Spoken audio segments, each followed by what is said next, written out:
Ó, iniciou a gravação aí, gente?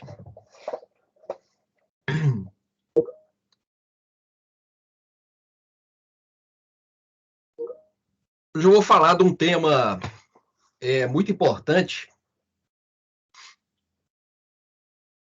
dentro dos estudos da linguística. Nós vamos falar sobre uma reflexão aí, né? Sobre o que é o texto e quais são os fatores de textualidade. Eu vou compartilhar com vocês. Primeiro eu vou compartilhar alguns mapas mentais aqui.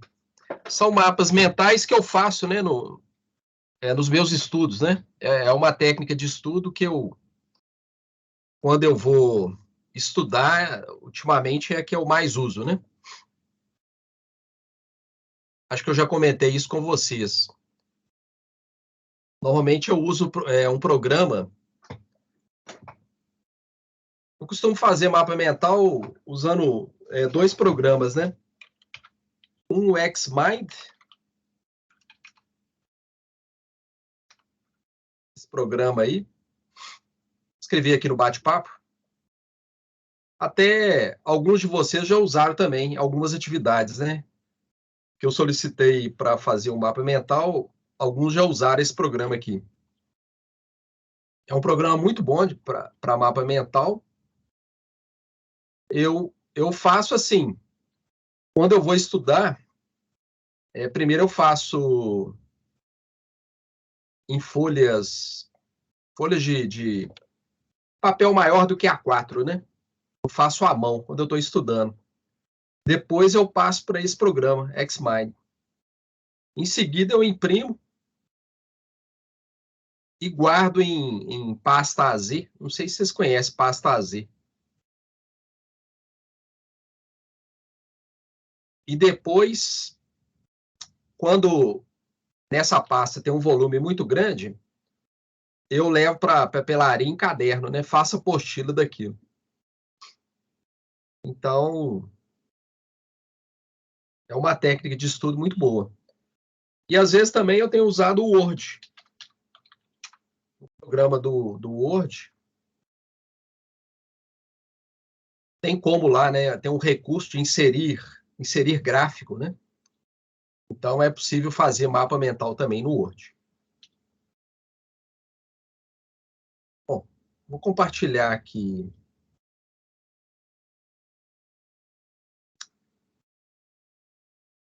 Deixa eu abrir aqui o mapa mental.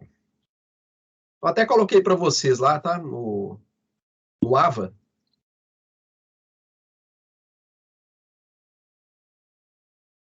Só um pouquinho.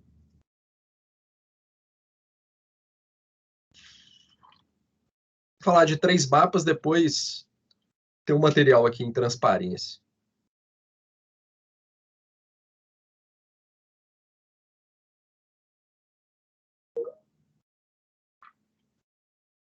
Bom dia.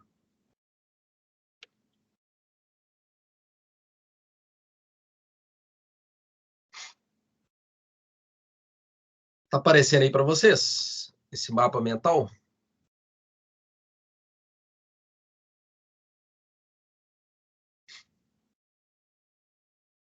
Estão visualizando bem aí, gente? Alguém podia fazer a gentileza de ligar o microfone aí, só para dar para eu saber aí.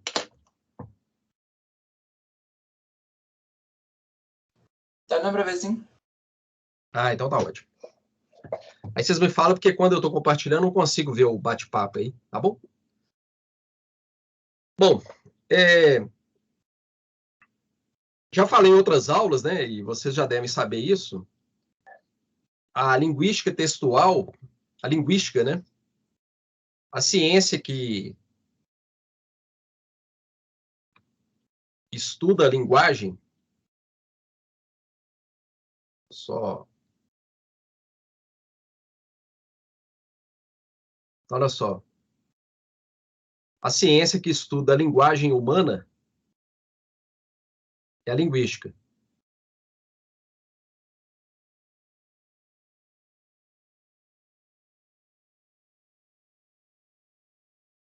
E nos estudos dessa ciência, como toda área de conhecimento, há existem sub-áreas, né, da linguística.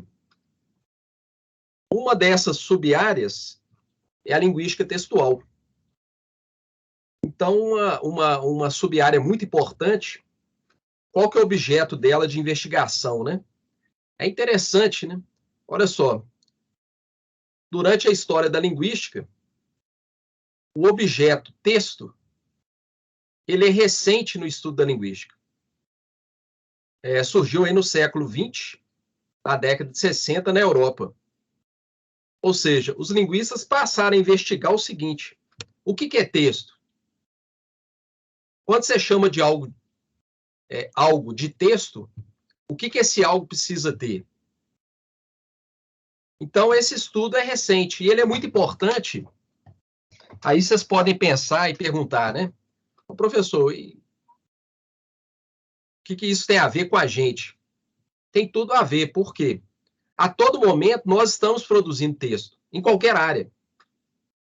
Em qualquer área, na interação humana, para a comunicação, nós usamos o quê? Textos. Seja ele o texto oral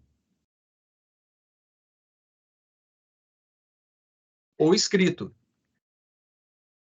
Então, toda a comunicação humana, ela é feita por meio de texto. Então, é fundamental nós sabermos, né, quais são os critérios que demarcam o objeto texto, essa categoria texto. O que precisa ter? Né? Bom,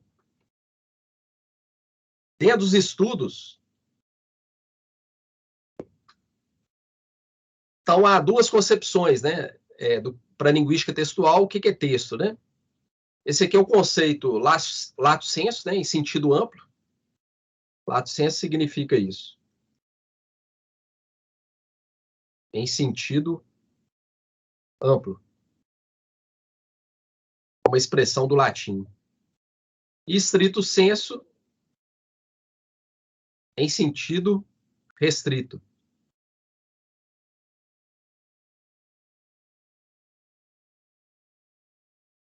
Em sentido restrito. Então, o que é texto para linguística textual em sentido amplo, né? É toda forma de comunicação fundada num sistema de signos, né? Signos aí no sentido de sinais. Ou seja, a palavra é um signo, uma imagem é um signo, uma equação matemática é um signo, a tabela periódica é um signo.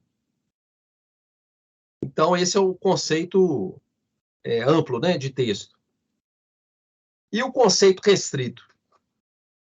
É a unidade linguística de sentido e forma, com extensão variável.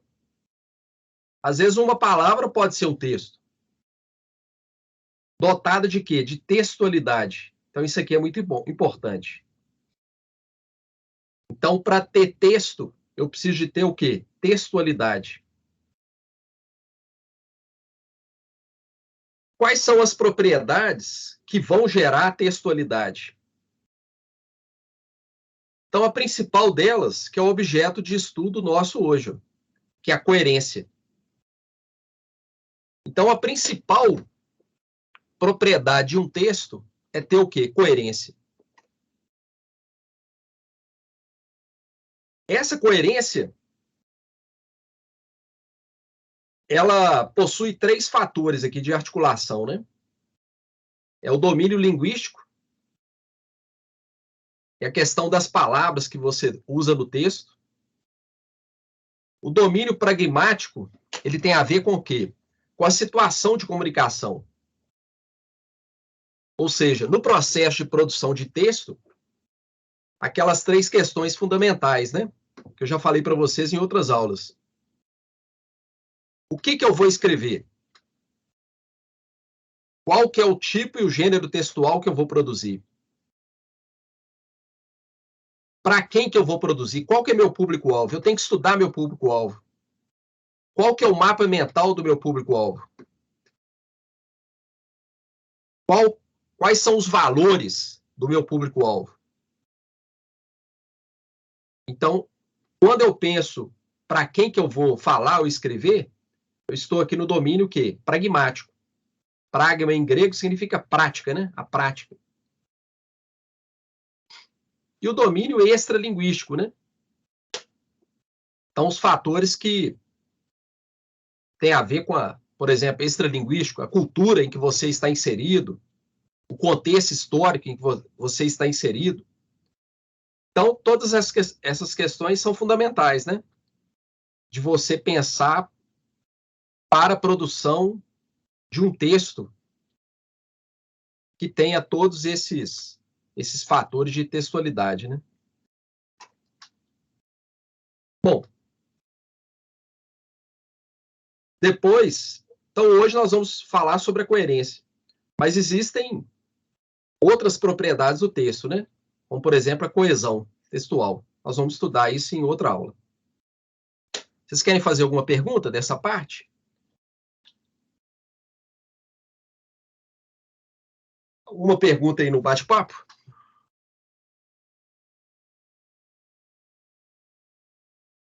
Aqui não tem nada não, professor. Tem não? Tá claro aí? Tá tranquilo. Ah, então tá bom.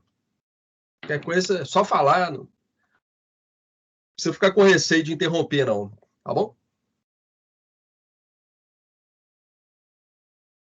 Bom, vou compartilhar outra aqui, tá bom?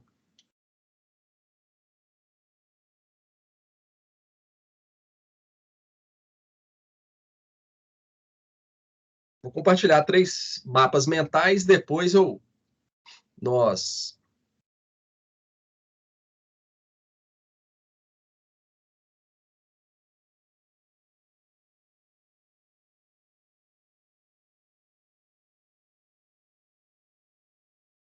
vou achar aqui.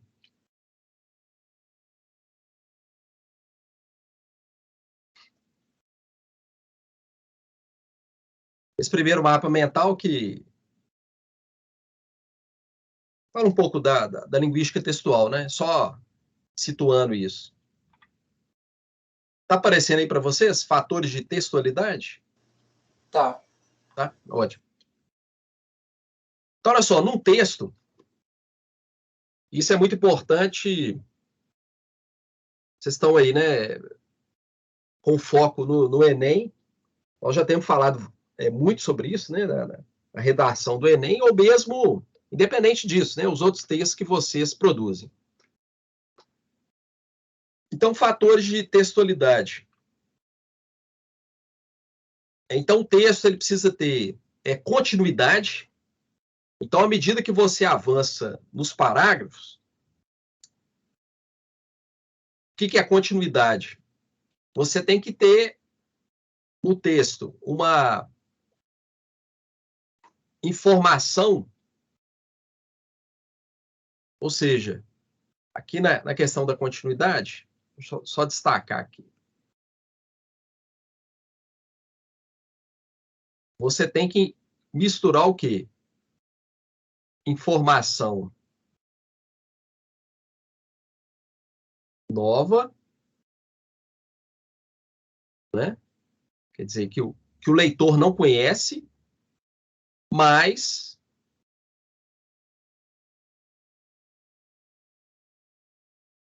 informação, colocar velha, informação de conhecimento do leitor.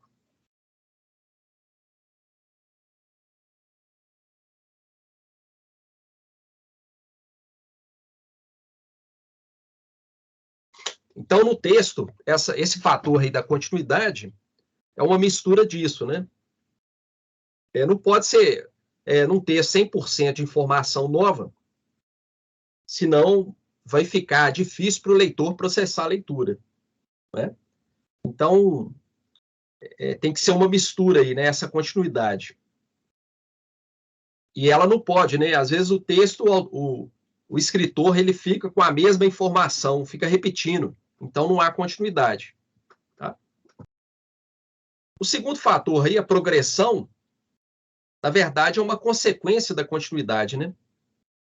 Se você observa a continuidade, o texto vai ter progressão. Ou seja, para o leitor, ele vai aprendendo novas informações, né? E vai tendo referência daquilo, às vezes de uma informação que ele já conhece, né?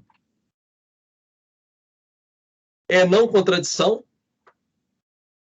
Então, você não pode, às vezes, num parágrafo, você defende o argumento e no segundo parágrafo você cair em contradição em relação àquele argumento que você está defendendo, né?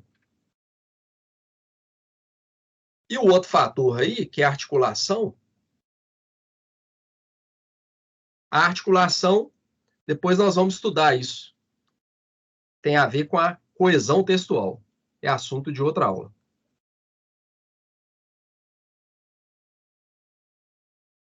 É assunto de outra aula. Alguma pergunta dessa parte aí? Aí eu vou para o terceiro mapa mental, em seguida vou inserir aí o material em PowerPoint, né?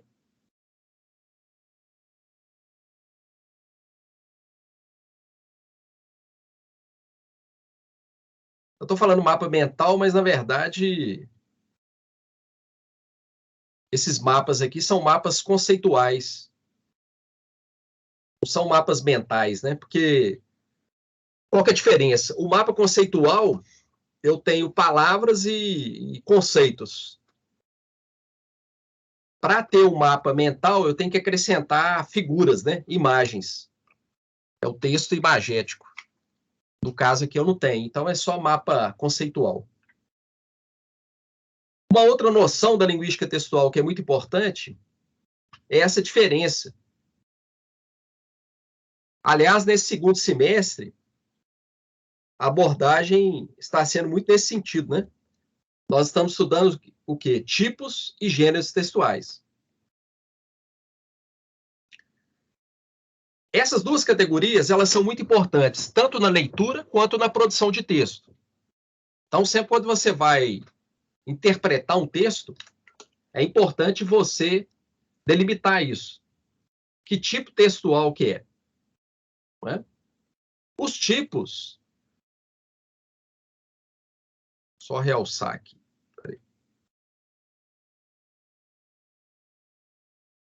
Os tipos, eles são finitos, né? Os linguistas elencam esses tipos em torno de 6, né? 6 tipos textuais. Tá? Os gêneros são infinitos. E quais as características, né, deles aí? Olha só. Então, nós temos os tipos aí. É o tipo narrativo. O tipo narrativo é o que predomina, né? Tempos verbais no passado, sequência temporal de fatos. Então, esse é um tipo narrativo. Em um gênero textual, nós vamos ter mais de um tipo. Por exemplo, lá na redação do Enem, eles falam em 2 tipos. É dissertativo e argumentativo. Então, apareceu aqui, né? Tá? Então, lá, na redação do Enem, eles falam tipo dissertativo, argumentativo. Então, nós temos o tipo descritivo, em que você caracteriza, né? Pessoas, objetos, lugares, etc. Nós temos o tipo expositivo. Essa aula, esse texto que eu estou produzindo, as aulas, seja uma aula de português, matemática, predomina o tipo que expositivo. Transmissão de um saber já sedimentado. Definições, etc. Aí é o tipo expositivo. O tipo dissertativo predomina argumentos a favor ou contra. o tipo injuntivo, exemplo de gênero textual com tipo injuntivo, receitas, né? Então você quer fazer um bolo, aí tem uma receita lá de bolo. Coloque tantas xícaras de açúcar, né? Formas verbais no imperativo. É o tipo injuntivo.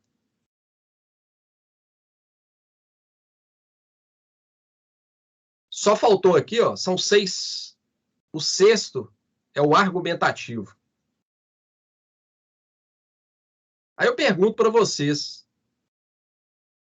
por que que lá na redação do Enem eles falam em tipo dissertativo, argumentativo? Por que que eles falam nos dois lá?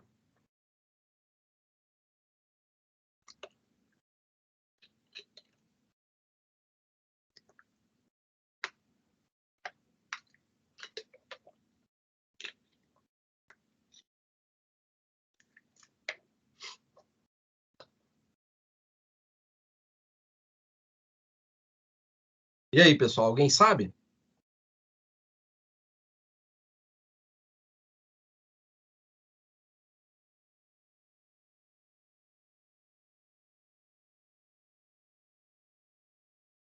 Verificar se alguém escreveu alguma coisa aqui.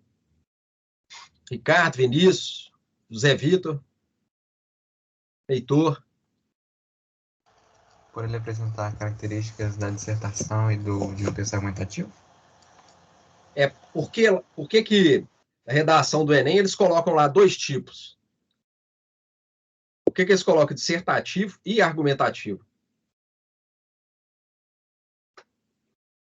Porque tem características dos dois tipos de texto? Correto. E onde que entra a parte argumentativa na redação lá do Enem?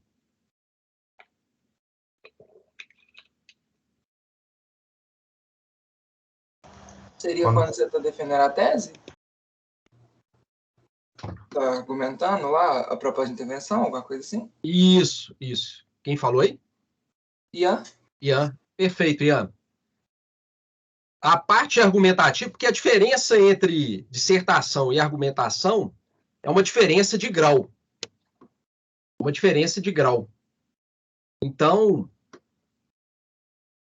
na verdade, é o seguinte, na dissertação, você defende um ponto de vista. Você apresenta argumentos, né, a favor ou contra determinada tese.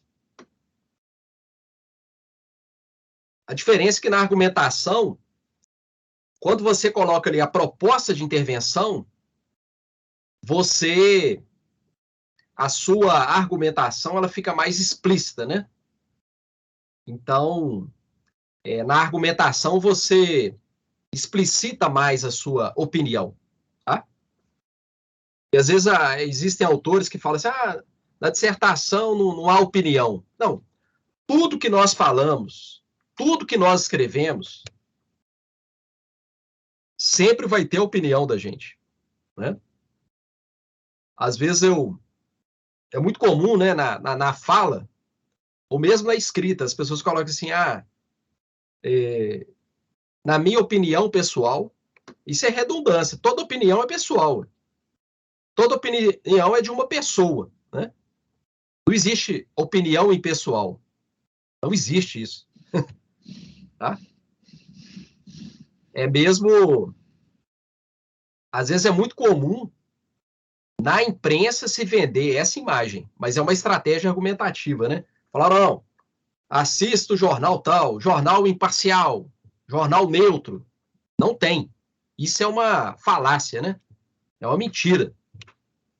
Todo discurso, todo texto, ele é produzido por alguém. Esse alguém, ele tem uma história, né? É um ser humano, né? Tem a sua subjetividade, tá? É perfeito. Bom, então aqui os tipos e a questão dos gêneros, né? Então, olha só, os tipos são modos textuais. Eles não são textos específicos, né? Os tipos estão inseridos, eles se materializam dentro dos gêneros. Tá? Então, os gêneros que são textos empíricos, né? E variam com o tempo, é uma listagem aberta. Reparem que, com o surgimento da informática, quantos gêneros surgiram, né? O e-mail não existia, né? Blog não existia, tweet não existia. Então, eles vão surgindo. Bom, queria destacar, fazer essa introdução com esses 3 mapas conceituais. Vocês querem fazer alguma pergunta dessa parte?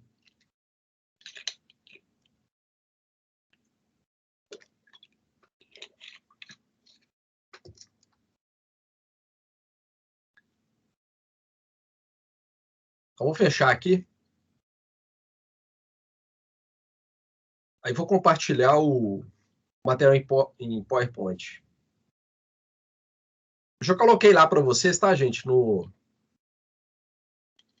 Lava, esse material.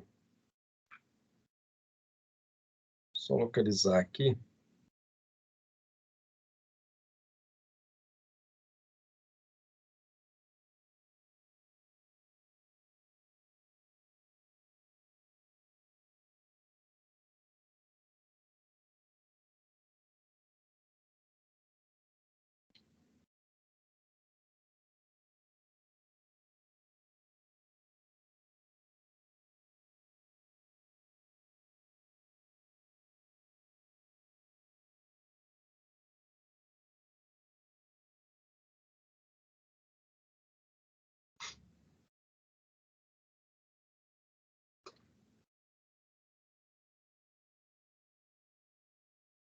Tá aparecendo aí para vocês?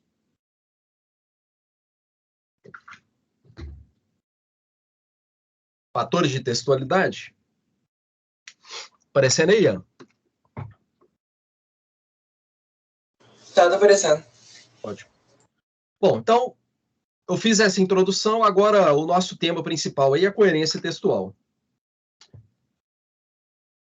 Bom, esse primeiro slide aí, isso aí é um texto?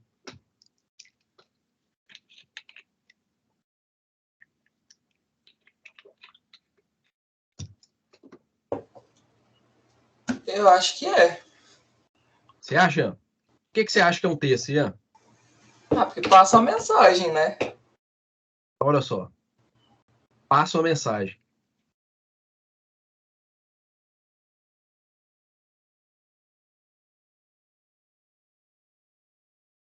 Muito bem, Ian. Passa uma mensagem.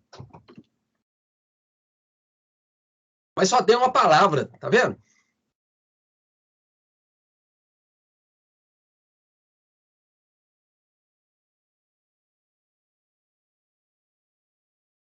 Às vezes, uma preocupação muito quantitativa, né?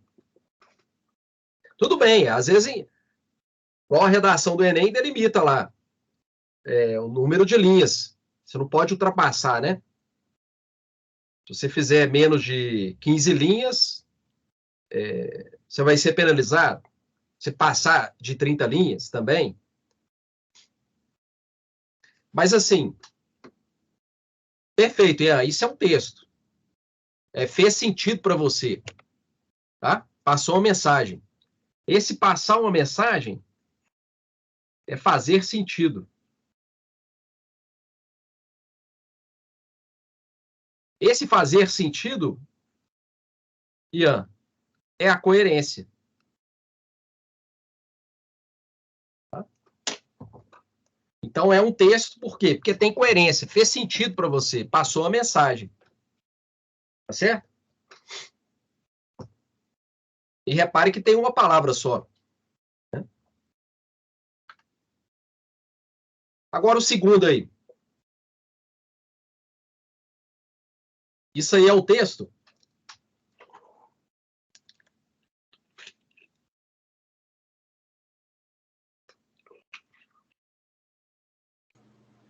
Aí eu já não sei, porque tem a mensagem que o artista quer passar, mas eu não sei se é considerado texto. Ah, mas olha só. Aí você tem que ser coerente com o que você falou antes, né? Passa uma mensagem para você? Ah, parece que sim, tipo um campo, alguma coisa, né? Ah, tipo uma mensagem, sei lá.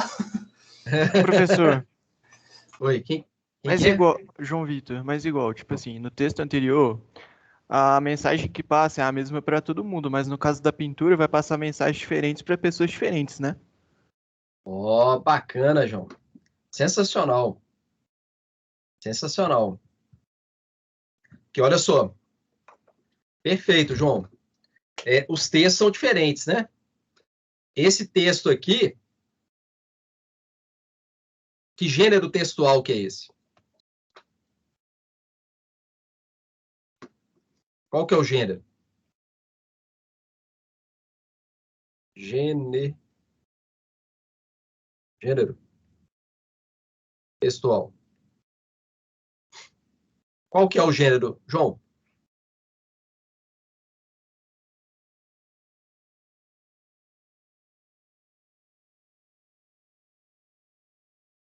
É sinal de trânsito? Não sei. Isso. São as placas de trânsito, né? Uhum. Então, olha só. Você observou, ótima observação a sua. Como é uma placa de trânsito, aquilo que eu falei, né? O fator pragmático. A placa de trânsito, qual que é o público-alvo dela?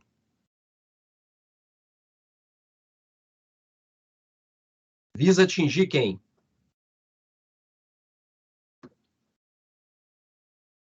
Motoristas e pedestres. Isso. Olha só. Motoristas e pedestres.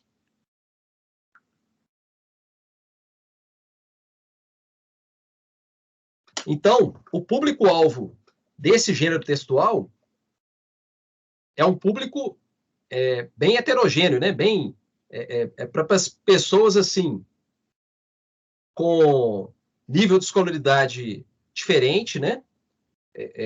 É um público bem vasto. Então, nesse gênero textual, vai se usar o quê? Por exemplo, as cores, né? Isso até tem um caráter mundial, né? A cor vermelha para alertar a pessoa, né? E a linguagem ela tem que ser mais o quê? Objetiva.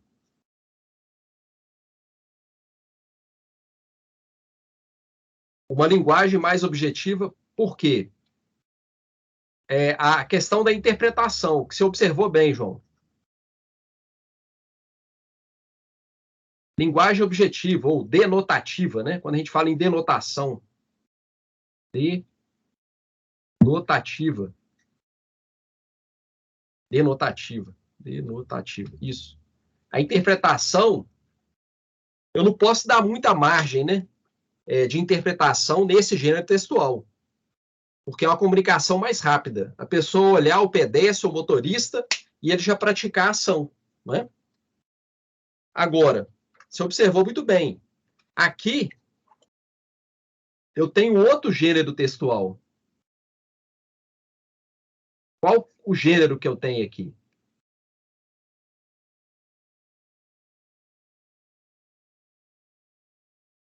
Que gênero que eu tenho aqui? Seria obra de arte? Isso.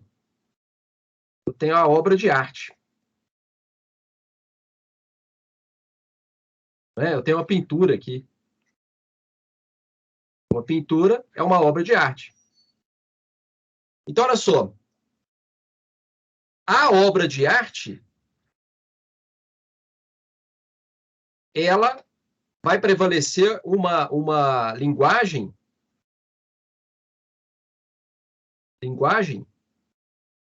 conotativa, subjetiva. Olha que interessante. Quando o artista produz uma pintura, ele produz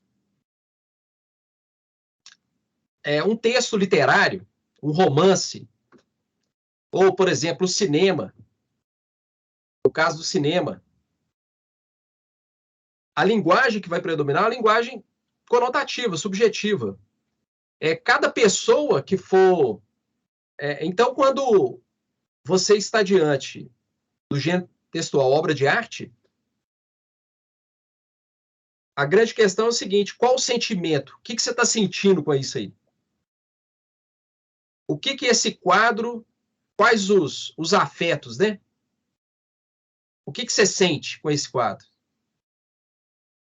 Então, a obra de arte, ela está no terreno da subjetividade, né? O subjetivo se refere ao sujeito. O que eu sinto? Para cada pessoa ter uma interpretação diferente. Ela é feita dessa forma, né? Ontem, um amigo meu, ele me mandou no WhatsApp uma questão, o parente dele lá, era uma questão de literatura, né? Então, era uma questão de interpretação de texto e que envolvia uma questão fechada de literatura. Bom, isso aí é um negócio absurdo, né? Porque como que você pode fazer uma questão fechada, né? A, B, C, D, em relação ao texto literário? Porque o texto literário ele é feito para isso, para cada pessoa ter uma interpretação diferente. Né? Então é uma contradição isso, né?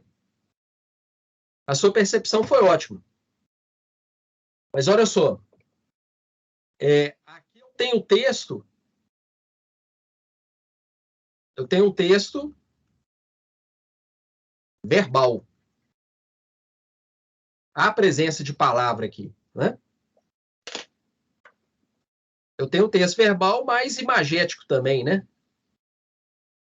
Imagético. Porque eu tenho a presença das cores, a forma da placa, né? Agora, aqui eu não tenho palavra nenhuma, mas é um texto. É um texto imagético. Então, o texto ele pode ser verbal e imagético, ele pode ser só imagético. Tá bom? Então, aqui eu tenho um texto. Isso é texto também. É um texto que imagético. Por que é um texto? Aí, a mesma resposta que você deu lá em cima. Transmite uma mensagem, ou transmite mais de uma mensagem. Vai depender de quem? Do leitor, né? O que eu sinto quando eu me deparo com essa obra de arte, né? Quais os sentimentos que ela traz para mim? Entenderam isso aí, gente? Entendeu, João?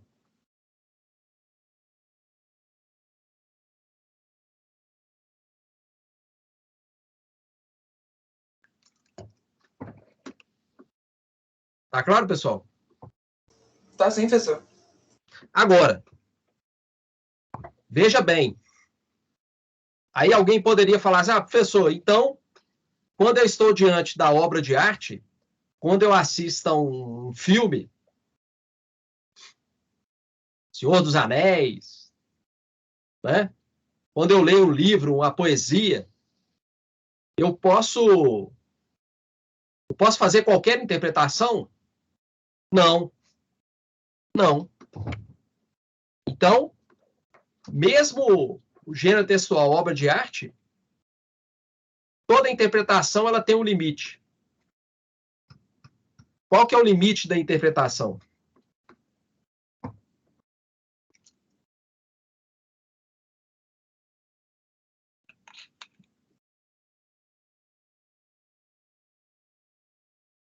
É um grande problema nas redes antissociais aí. A pessoa escreve A e tem gente que interpreta B, C, D. Qual que é o limite da interpretação? Eu posso interpretar qualquer coisa?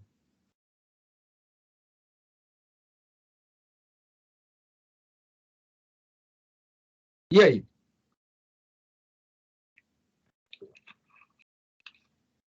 Até a obra de arte ela tem um limite. Qual que é o limite? Todo texto tem um limite de interpretação. Qual que é o limite?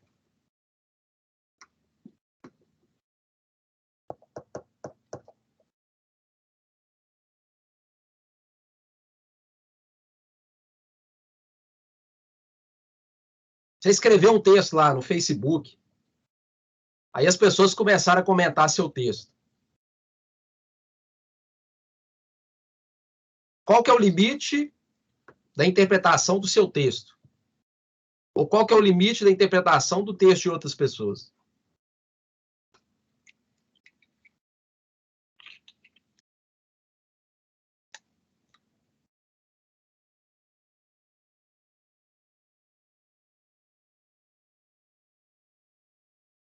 E aí, pessoal, acorda aí, mano. Eu até tinha pensado numa questão, tipo assim, da lógica ou de algo que o autor quer passar, mas sei lá. Eu não.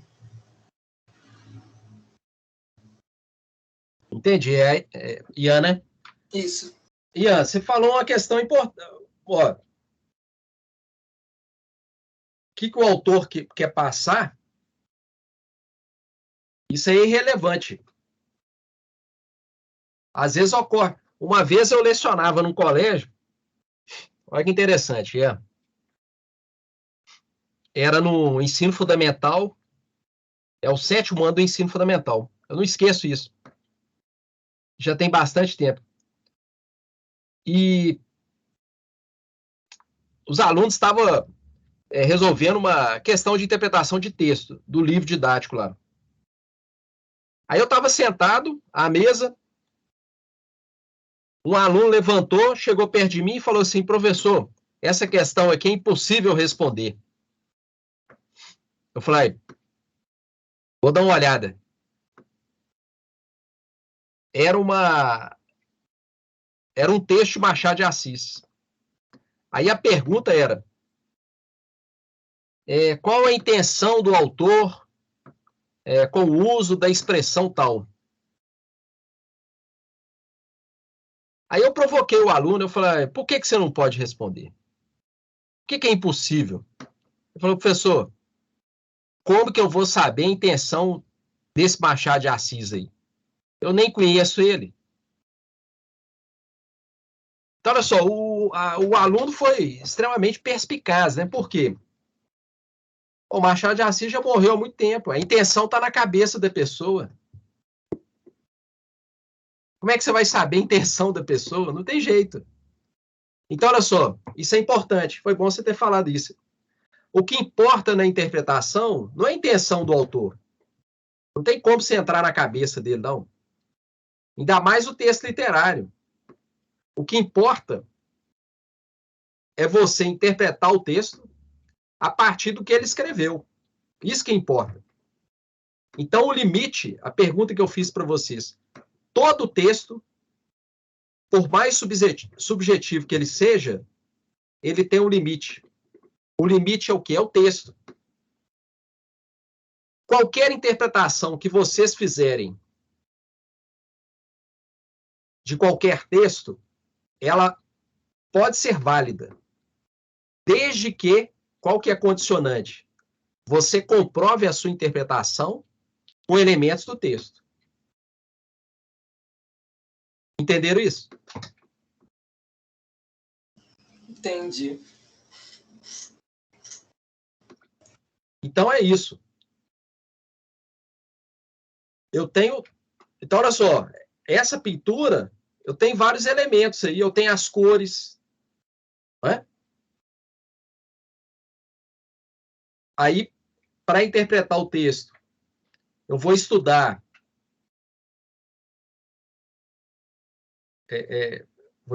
sobre Van Gogh, né?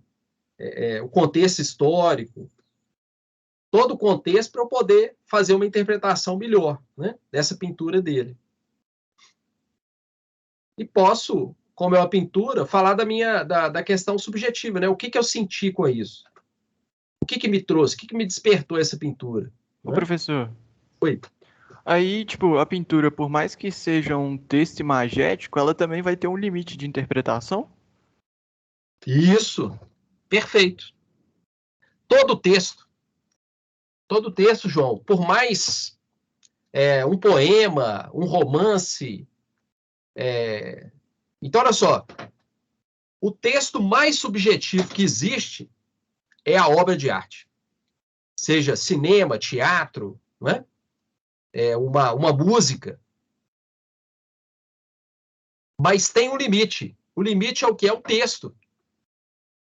Seja esse texto verbal, seja ele verbal ou imagético. Entende? Eu não posso interpretar qualquer coisa sobre qualquer coisa. Toda interpretação ela tem um limite. O limite é o texto, né? Não só o texto, mas o contexto em que ela foi produzida, né? Tá claro isso? Tá claro.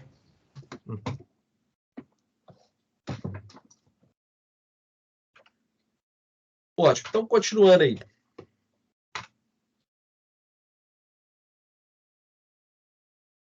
É um texto isso aí?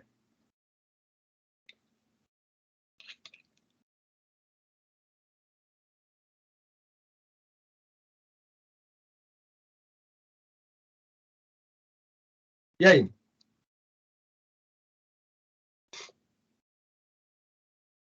que vocês acham? É um texto para vocês isso aí? Não, eu imagino assim, que seja porque tem um certo sentido, né? Que é para calcular o binômio, mas para mim, por exemplo, não faz sentido. Eu não... Ah, perfeito, Ian. E como eu acho que para algumas pessoas, alguns conseguem entender o sentido, dá para ser considerado texto, né? Uhum. Então, olha que questão interessante. O que é texto ou não depende do leitor. Para mim, eu não sei a aplicação disso. Nem lembro se eu estudei isso. Devo ter estudado. Mas isso aí, para mim, não é texto. Eu não sei aplicar isso. Eu não sei o sentido disso. Não tem sentido para mim. Né? Então, a questão de ser texto ou não, ela depende do leitor. Depende também do leitor. Então, às vezes, o que é texto para um pode não ser para outro. Tá? Então, isso vai depender desses fatores aí. Qual que é o leitor? Né? E aí, é texto para vocês? Enarqué en rologos, cai rologos em proston teon, cai teos em rologos. Ô, professor, o Hugo perguntou aqui no chat se é um texto que exige um conhecimento prévio. Ah, excelente. Esse aqui da fórmula do binômio de Newton? Foi esse que ele falou? Ele não especificou, mas eu acho que é. Foi o Hugo, né? Isso. Muito bem, Hugo. Então, olha só. Isso aqui é fundamental no conhecimento, na interpretação. Conhecimento prévio. Então, olha, a facilidade ou dificuldade de leitura depende do seu conhecimento prévio sobre o assunto. Então, no meu caso, Wagner, sou ignorante nesse assunto aqui, o binômio de Newton, né? Meu conhecimento prévio sobre isso aqui é zero. É zero. Então, isso aqui para mim não é texto. Então, o que o Hugo falou é muito importante. Conhecimento prévio. Quando você está tendo uma aula de uma determinada matéria, se está muito difícil você entender o que o professor está falando, com alto grau de probabilidade que está faltando o quê? Conhecimento prévio. Então, às vezes, você não está entendendo aquele assunto porque falta o entendimento de outros assuntos, né? Que envolvem aquela matéria. Então, conhecimento prévio é muito importante. Então, a facilidade ou dificuldade de leitura de um texto ou de compreensão de uma aula, de um assunto, vai depender do grau de conhecimento prévio que você tem sobre o assunto. Muito bom, Hugo. E aí? Isso é texto para vocês?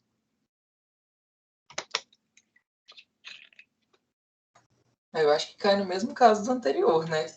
Eu não entendo isso, então para mim não faz sentido. Perfeito. Olha só. Esse texto aqui vai ser texto para quem dominar o quê? O grego. Está escrito em grego. Tá?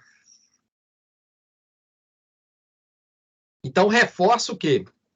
Se você não dominar o código aqui é o grego, não vai ser texto para você. Eu estou estudando o sistema operacional Linux. Nossa, é tanto comando. Então, tem hora, assim, teve um livro sobre o Linux que eu comprei, mas muito técnico. Eu não conseguia interpretar o texto, por falta de conhecimento prévio. Então, aí eu comprei um livro mais simples, né, sobre o Linux, introdutório.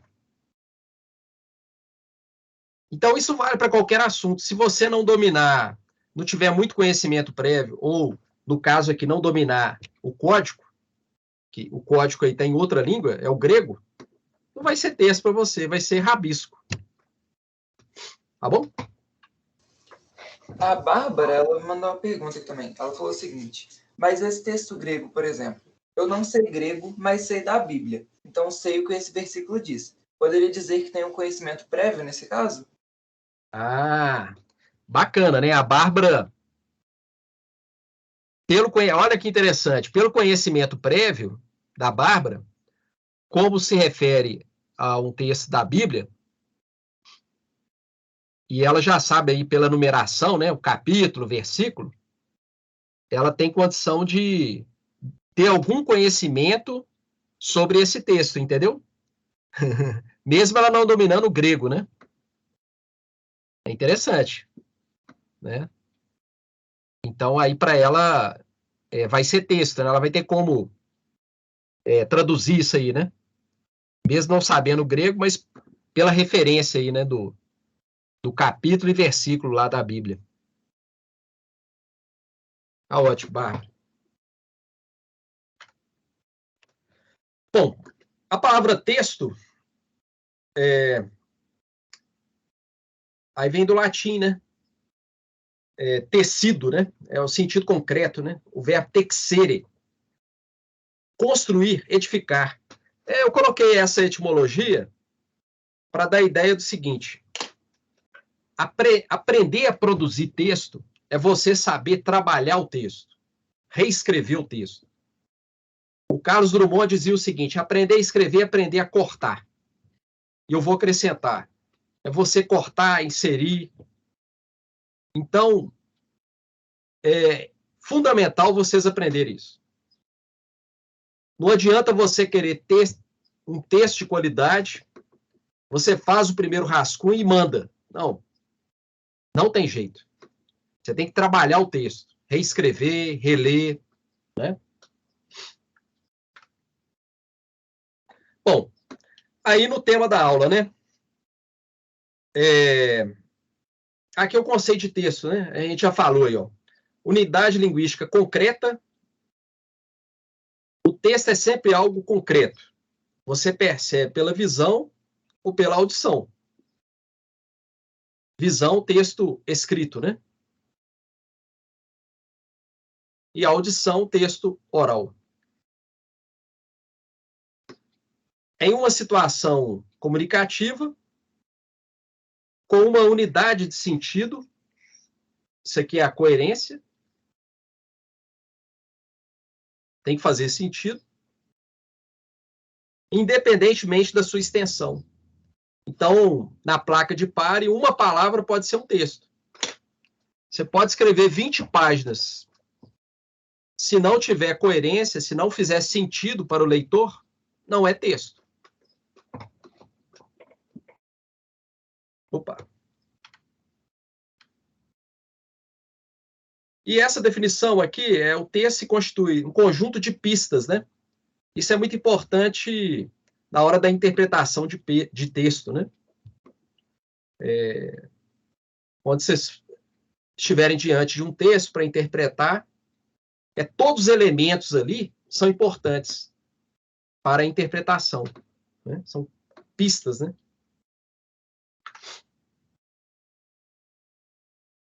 Bom, aí o nosso tema, a coerência,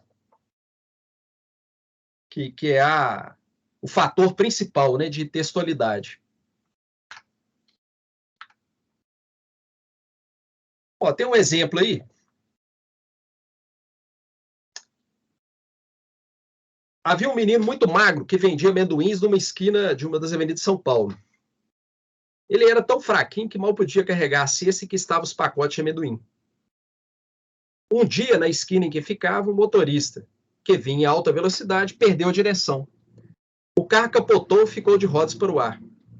O menino não pensou duas vezes. Correu para o carro e tirou de lá o motorista, que era um homem corpulento. Carregou até a calçada. Parou.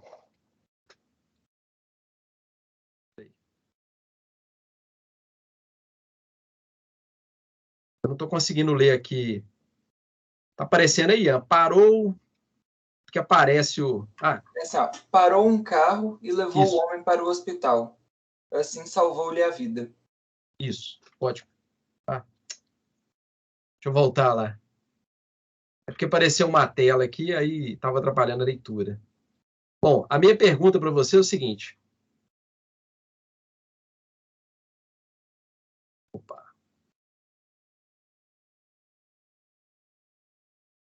Esse texto.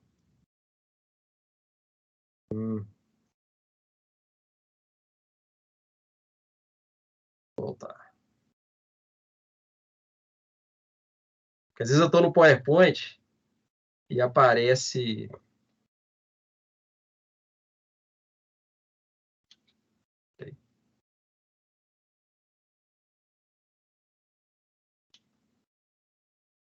Bom, esse texto, ele é totalmente coerente? O que vocês acham?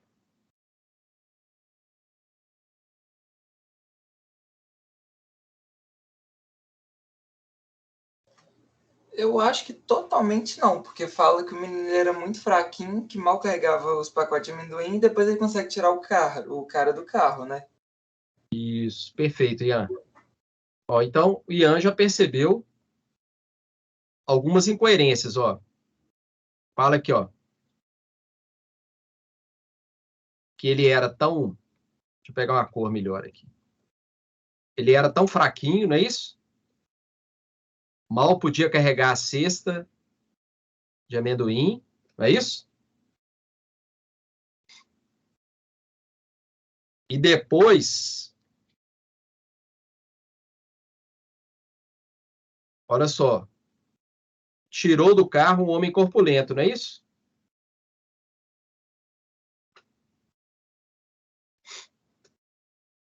Vocês estão percebendo a contradição aqui? Se eu descrevo o personagem aqui, que ele era muito fraco, ele mal podia praticar essa ação aqui, ó.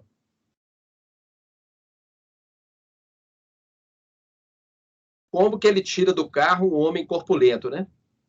Carregou até a calçada, praticou outra ação aqui, ó. Perceberam a contradição? Tá claro para todo mundo? Então, olha só. A coerência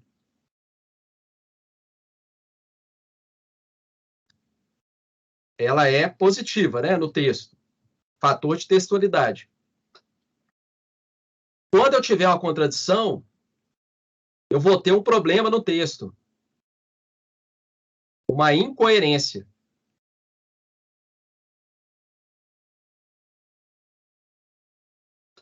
Tá? Então, isso é um problema no texto. A coerência é uma virtude no texto. a incoerência é um problema. Tá entendido isso aí? Então, os defeitos... hoje, às vezes eu trabalho, né, elaborando questão para concurso, né? E prova de redação, aí tem a tabela lá, o que tira ponto, né? A pessoa perde ponto. E onde se mais se perde ponto no texto é na questão da incoerência. Tá? Perde muito ponto. Bom,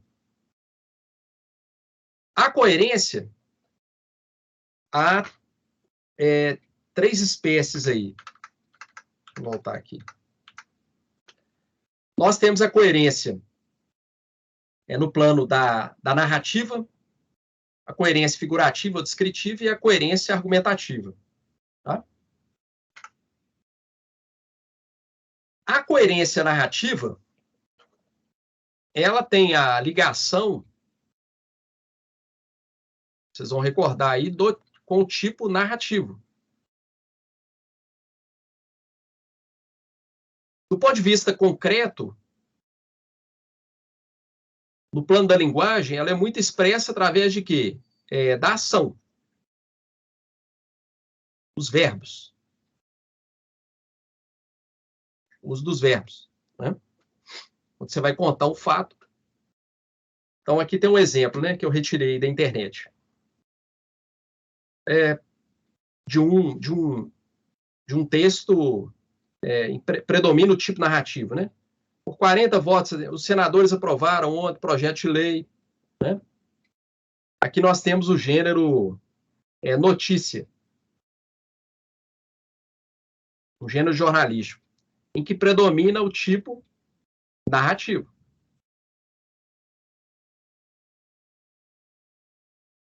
Então, num texto, eu nunca vou ter só o tipo, né? Então, não tem só o tipo narrativo. Há a predominância da narração aí. Mas eu tenho a descrição também, né? Quando fala aqui, ó, o quantitativo de votos, 40 votos a 33, né? Descreve aí. As discussões foram marcadas por fortes críticas, né? Adjetivos, né? Mas predomina aqui a coerência narrativa.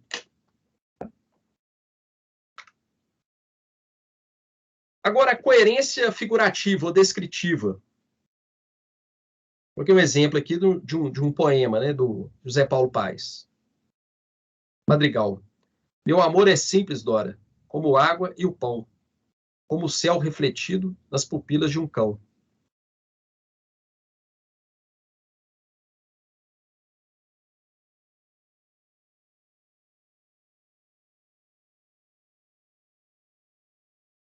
Ação aqui, né?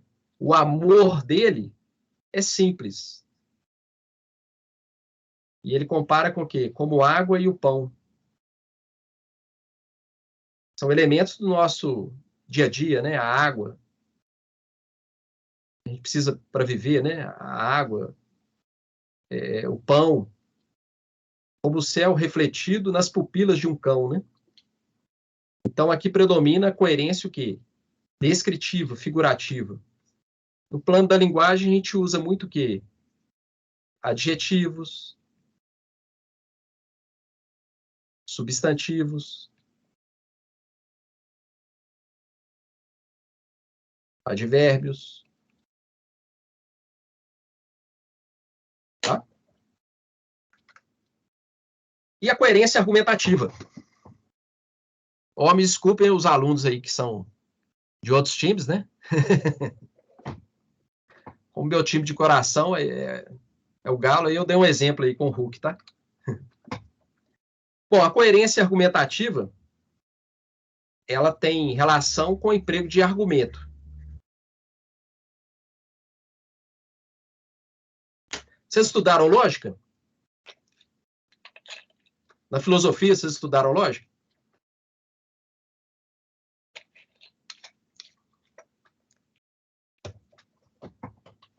E aí, Ian? Ian, João. Tem mais aí. Heitor. Eu acho que não, professor. Não que eu me lembro. Entendi. A Alexandra também falou que não lembra aqui, não. Ô, Alexandra, tá aí? Ela tá caladinha hoje? Então, olha só. Uma área de estudo que vai estudar argumentação é a lógica. A lógica é uma disciplina ligada à filosofia. Tá? Então, o que é um argumento para a lógica? Para a lógica, o argumento é o seguinte. Nós temos um exemplo aqui, ó. Isso aqui é um argumento. Esse P aqui é de premissa. Tá? Pré significa antes. Missa aqui não é de missa, de igreja, não. Missa aqui vem do latim, um verbo em latim, mittere, que significa enviar. Ou por. Colocar. Então, olha só. São ideias colocadas, postas, antes de uma conclusão. Ser conclusão. Então, no processo de raciocínio, nós usamos argumentos. O que é argumento para a lógica? É a soma de premissas, que são ideias que vão gerar uma conclusão, sustentar uma conclusão. Tá? Então, essa soma de premissas mais conclusão, isso é igual ao quê? Argumento. Argumento. Todo mundo entendeu o que é argumento para a lógica? Para a lógica, eu preciso ter, para eu ter um argumento, eu preciso de pelo menos uma premissa e a conclusão. Tá? Bom,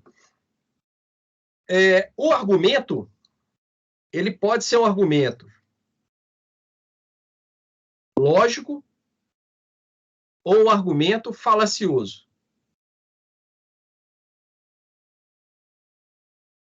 Como que eu vou analisar o argumento e verificar se ele é lógico ou falacioso? Você sabe como é que faz isso?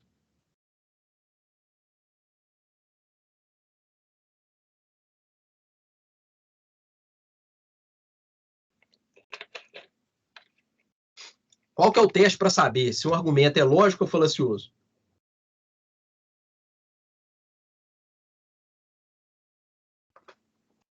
Se o argumento for falacioso, ele é o quê? Incoerente. Coerente. Alguém tem ideia aí como é que eu testo o argumento?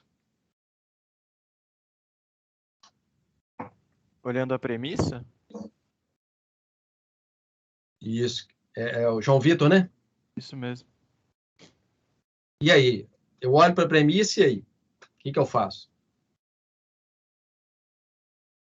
Aí você vai julgar se o argumento é válido ou não. Ah. É isso aí, João. João, olha só. Aí o caminho, João, é o seguinte. Primeiro, quando eu vou interpretar um argumento, seja ele oral ou escrito, a primeira coisa que eu tenho que fazer, João, é separar o que é conclusão, a importância, né, da língua portuguesa. Então, no texto, você marca lá o que o autor está concluindo, qual que é a conclusão dele. Então, nós temos os elementos de conclusão, né? Conectores de conclusão. Logo, portanto, dessa forma, assim. Então, quando vocês estiverem lendo, né? Ou ouvindo alguém, Você tem que analisar a argumentação da pessoa. Saber se ela está usando uma argumentação lógica ou falaciosa. Então, primeiro, observa os conectivos de conclusão. O que a pessoa está concluindo? Tá. Ela chegou a essa conclusão. Hulk é mortal. Então, eu tenho a conclusão aqui. Quais são as premissas do argumento? Eu tenho que identificar no texto as premissas. E aí, um detalhe. Às vezes, a premissa ela não aparece explícita no texto. Mas ela está o quê? Subentendida. Então, eu tenho que colocar isso, subentender as premissas do argumento, para analisar. Então, tem que fazer esse levantamento. Vou dar um exemplo para vocês. Uma vez eu estava lecionando para um curso de jornalismo, né? Os alunos estavam fazendo um trabalho em sala de aula e uma aluna estava com uma apostila de outra matéria. Não sei se era antropologia, uma outra matéria. Aí ela chegou para mim, não me recordo o nome dela, mas ela chegou para mim e falou assim: professor, tem essa sigla aqui nesse texto, eu não estou entendendo, não. Aí ela me mostrou, o senhor sabe o que significa? Aí eu olhei o texto e falei, não sei não. Aí, imediatamente, ela perguntou pro colega dela, ô, Paulo, você que é inteligente, o que significa isso aqui? Bom, qual a premissa que ficou implícita no argumento dela?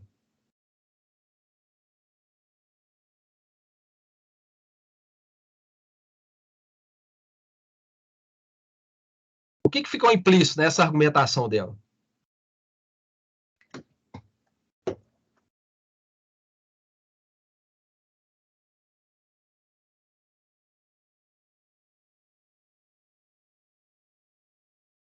E aí, gente? E aí, João? Alexânia? Ian? Professor, você repete, por favor, travou aqui para mim. Travou? Eu não sei se foi só para mim, porque a minha internet está muito ruim. Tá, travou em qual parte? Não, o que a menina falou? Eu não entendi. A menina, ela estava... Os alunos estavam fazendo um trabalho dentro de sala de aula, da minha matéria, né? Só que a aluna estava com a apostila de outra matéria. Acho que era antropologia. E aí ela chegou e falou assim, professor, você sabe o significado dessa sigla aqui? É uma sigla que tinha no texto. Eu falei, eu não sei não. Ela foi e falou assim para o colega dela, ô Paulo, você que é inteligente, o que significa essa sigla aqui? Qual a premissa que ficou subentendida no argumento dela? Eu acho que, tipo assim, por ele ser inteligente, ele conhece a sigla, é isso? Não, pior. Ficou subentendido o seguinte, todo mundo que não souber a sigla é burro. Né? Ou seja, ela se chamou de burra, ela me chamou de burro, e o Paulo também não sabia. Então ele também era burro. Entendeu? Entendi. Então, assim, é importante vocês terem essa noção. O argumento, ele não aparece assim, bonitinho, igual eu montei aqui, não. Às vezes aparece a conclusão, não aparece uma premissa. Às vezes tem mais de uma premissa, e nem todas aparecem. Aí, o que você tem que fazer enquanto leitor? Isso é muito importante na leitura, ó. Chama inferir. Tá? Fazer inferência. O que está implícito, né, no argumento. Bom, então, na análise do argumento, primeiro passo, identificar a conclusão. Quais as conclusões do texto, da argumentação? A partir da conclusão, quais são as premissas? As premissas, elas vão o quê? Justificar a conclusão. Beleza. Esse é o primeiro passo. Segundo passo. Aí o que o João falou. Eu vou analisar cada premissa e analisar o valor de verdade dela. O valor de verdade pode ser verdadeiro ou falso. Tá? Então, esse valor de verdade é para cada premissa. Ah, professor, esse valor de verdade é com base em quê? No único conhecimento seguro ou menos inseguro que existe na face da Terra, que é o conhecimento científico. Então, eu tenho que avaliar a verdade, o valor de verdade ou falsidade, de acordo com o quê? Com a produção científica. Esse é o critério. Vocês estão entendendo isso? Por isso que eu dei aquele trabalho. Eu falei sobre o gênero artigo científico. Então, para qualquer assunto no plano da ciência, do conhecimento aí, né? Fonte confiável é o que a ciência produz. Então, você vai avaliar o valor de verdade ou falsidade de acordo com a produção científica. Ótimo. Ô, professor, Oi, pode falar. sabe no texto dissertativo argumentativo, essa premissa, ela é importante porque eu percebo que muitas vezes quando eu estou escrevendo redação, eu já vou para a argumentação direto. E pelo jeito que você falou agora, essa premissa seria muito importante. É fundamental. Por quê? Você... A conclusão, ela é parte do argumento. Agora, para você chegar no processo de raciocínio, você conclui a partir de quê? De premissas, né? Daí o prefixo, né? Pré significa antes. Então, para você concluir, você tem que partir de quê? De premissas, né? Que são as justificativas, né? Tá entendido? Entendido, valeu. Bom, então, para eu avaliar se um argumento é lógico, é coerente ou não, eu tenho que separar o que é premissa e o que é conclusão. Segundo, eu tenho que avaliar o valor de verdade. Se cada premissa é verdadeira ou falsa. Se uma premissa for falsa, o argumento se torna incoerente ou falacioso. E o último critério. A conclusão, ela tem que ser coerente com cada premissa. Com todas as premissas do argumento. Tá? Então, esse argumento que eu montei aqui. Todo ser humano é mortal. Isso é verdadeiro ou falso?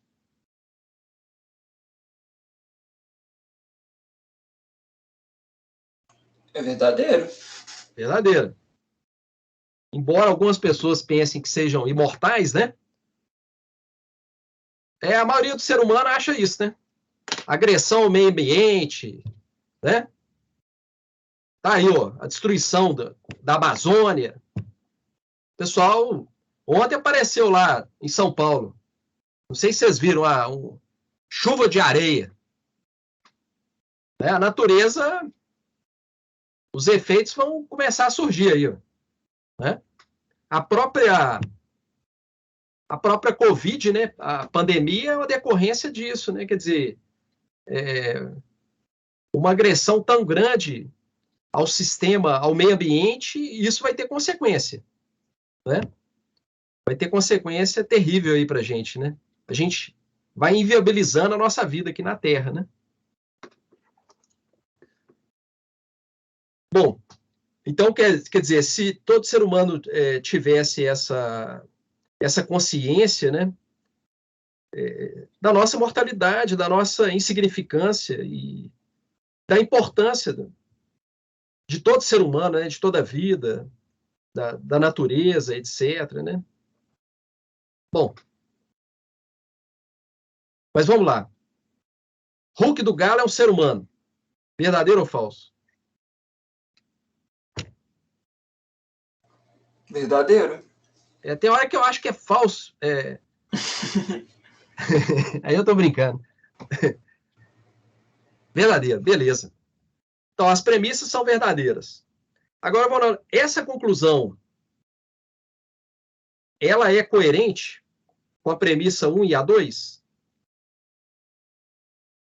Ela é coerente com as duas premissas? Sim. Sim, ok. Então esse argumento passou no teste. Então, esse argumento que foi formulado é um argumento que é um argumento lógico, um argumento coerente. Tá bom?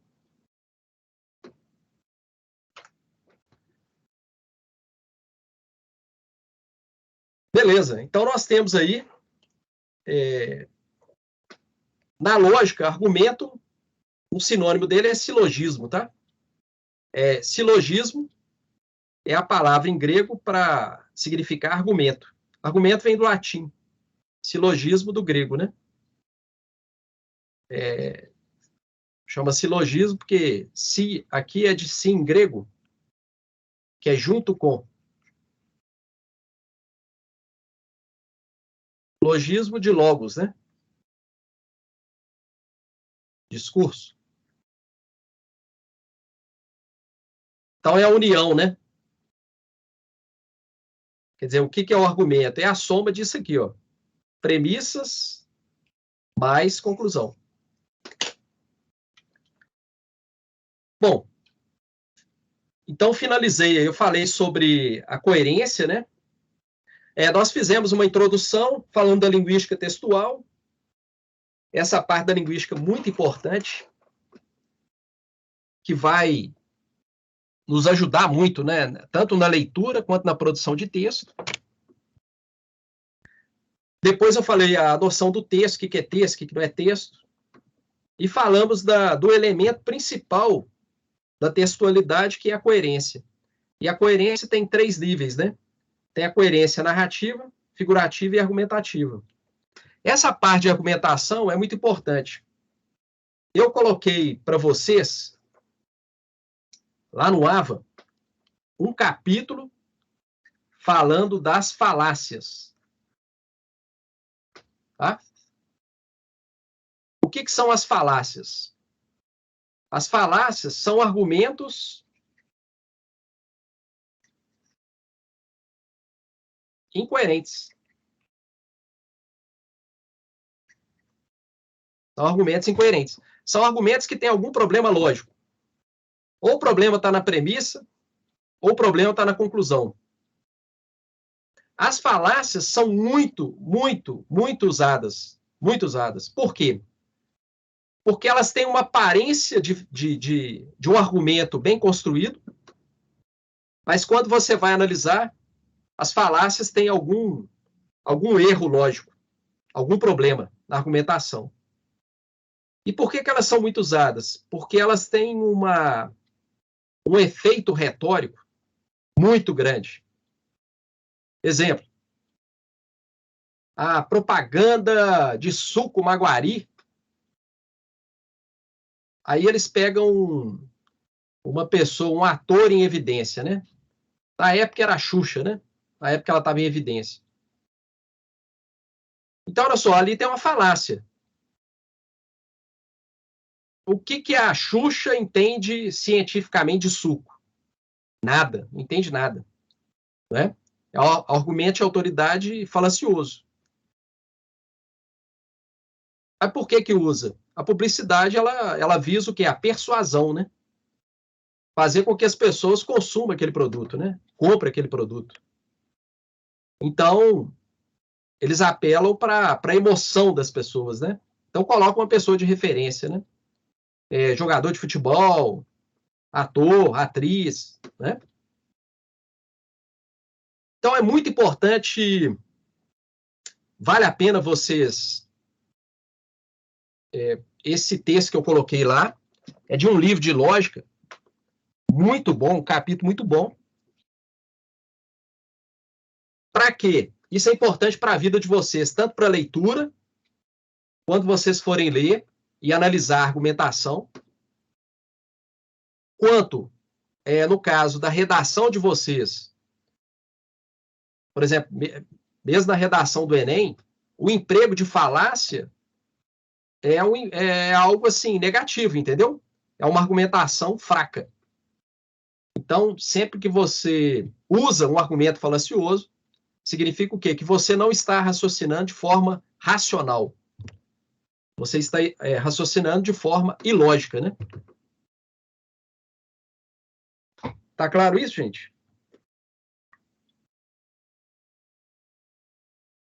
Estou à disposição de vocês aí. Alguma pergunta? Agora eu estou vendo aqui. Eu não lembro isso na filosofia, não. A Kênia, não sei, kkk. Não é inteligente? Ah, a Kênia deve ter falado isso por causa do caso que eu contei, né, Kênia? Foi isso? Tá tranquilo. Bom, gente, ficou alguma dúvida? Hoje eu falei demais, né? Falei muito hoje. Ah, queria parabenizar vocês. Eu comecei a corrigir, o trabalho 14, né? Sobre o texto legal. Estou admirado dos trabalhos lá. Aquilo ali que eu ensinei para vocês, corre o risco, assim, tem muito advogado, muita gente que trabalha aí com a direita e não sabe aquilo. Né? Que às vezes na faculdade, isso nem abordado. Aquela questão do texto legal, da estruturação do texto legal, eles nem abordam isso. Né? Por incrível que pareça. Mas vale a pena, viu, gente? Leia esse texto sobre falácias. Tem um texto ficcional muito engraçado. Eu vou escrever aqui no bate-papo.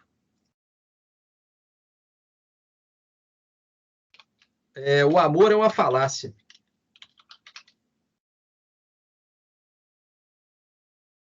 O amor é uma falácia. Procure na internet. É um texto ficcional, mas que acaba ensinando as espécies de falácia. Tá? Então, eu sugiro para vocês, né? Primeiro, ler esse texto que eu coloquei lá, que é um texto de um filósofo, de um lógico, né? Explicando todas as espécies de falácia. É muito importante para a gente ficar atento na leitura e na produção, na argumentação, né? E tem esse texto ficcional, é muito engraçado. O amor é uma falácia. A gente pode rir. Tá? Nenhuma pergunta?